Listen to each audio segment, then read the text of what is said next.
कि सबसे पहले तो आपने बधाई देने की कोशिश की, तो शहजाद जी बधाई नहीं ले रहे हैं, क्योंकि उनको भी पता है कि गद्दारों को पार्टी में अगर वो ले रहे हैं तो चरित्र से ही किसी व्यक्ति की पहचान होती है। वंस अ गद्दार इज ऑलवेज अ गद्दार। उसको ट्रस्ट कैसे करेंगे? तो शहजाद जी भी परेशान तो हैं कि भाई इतने सारे भ्रष्टाचारियों को, गद्दारों को बीजेपी में ले आए हैं। लेकिन दूसरी चीज ये बताइए कि इसमें से कौन सा पार्ट है जो आपको स्पष्ट नहीं था? 3-4 दिन पहले ईडी की रेड होना और उसके बाद इस तरीके से पार्टी छोड़ के बीजेपी के अंदर ज्वाइनिंग करना, क्या ये साफ तौर पे नजर नहीं आ रहा है? इससे खुला खेल भारतीय जनता पार्टी क्या खेल सकती है?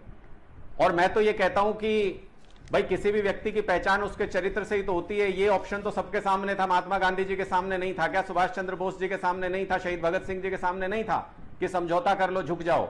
वो तो नहीं झुके, संघर्ष का रास्ता चुना, और इसीलिए इतिहास में उनको पढ़ा जाता है। और जिन्होंने गद्दारी की थी उनको इतिहास में देख लीजिए क्या स्थान मिला है।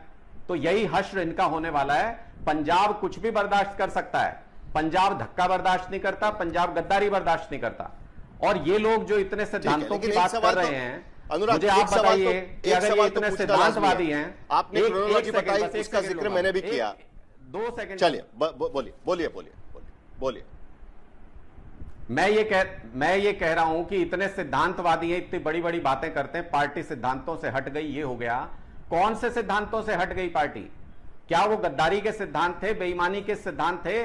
तो भाई तुम टिके रहो उन सिद्धांतों के ऊपर। आप जब राज्यसभा सांसद बने रहते हुए जब आप पार्टी छोड़ के जाते हो, तो इसका मतलब आपने सिद्धांत तो नहीं फॉलो किए, लोगों के वोट से तो नहीं जीत के आए हो, विधायकों के वोट से जीत के आए हो। विधायक तो आज भी आम आदमी पार्टी में है, वो तो आम आदमी पार्टी की सरकार है आज भी। इसका मतलब आपके सिद्धांत बेईमानी के हैं, आपके सिद्धांत गद्दारी के हैं, और आज सिर्फ अपना चरित्र इन्होंने दिखाया पूरे पंजाब और देश के सामने। पंजाब के लोग जवाब दे देंगे। पहले जो लोग छोड़ के गए वो कहां है, वो आप देख लीजिए कि नहीं होगा। मैं कह रहा हूं कि एक आदमी के यहां पे रेड करके और बाकी 5-6 को अगर सैंपल दिखाया जाए कि जब इनके यहां हो सकती है तो तुम्हारे यहां भी हो सकती है, ये साफ साफ मॉडस ऑपरेंडी, ये साफ नजर आ रहा है। और जिस दिन ये रेड हुई थी, क्या उस दिन आम आदमी पार्टी ने आधिकारिक तौर पे ये नहीं बताया था कि राघव चड्ढा की शय पर बीजेपी के साथ मिलकर उन्होंने ये रेड कराई है, पार्टी तोड़ने की कोशिश के तहत कराई है, डराना चाह रहे हैं सांसदों को? हमने तो उसी दिन आधिकारिक तौर पर यह बता दिया था। तो आज हमारी बात ही सही साबित हुई।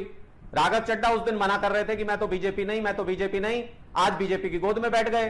कैरेक्टर तो उनका नजर आ रहा है। हमने तो उस दिन ही ये बात स्पष्ट कर दी थी कि वो बीजेपी के साथ मिलकर काम कर रहे हैं, इसलिए उनको उस पद से हटाया था। आपको आवाज आ रही है?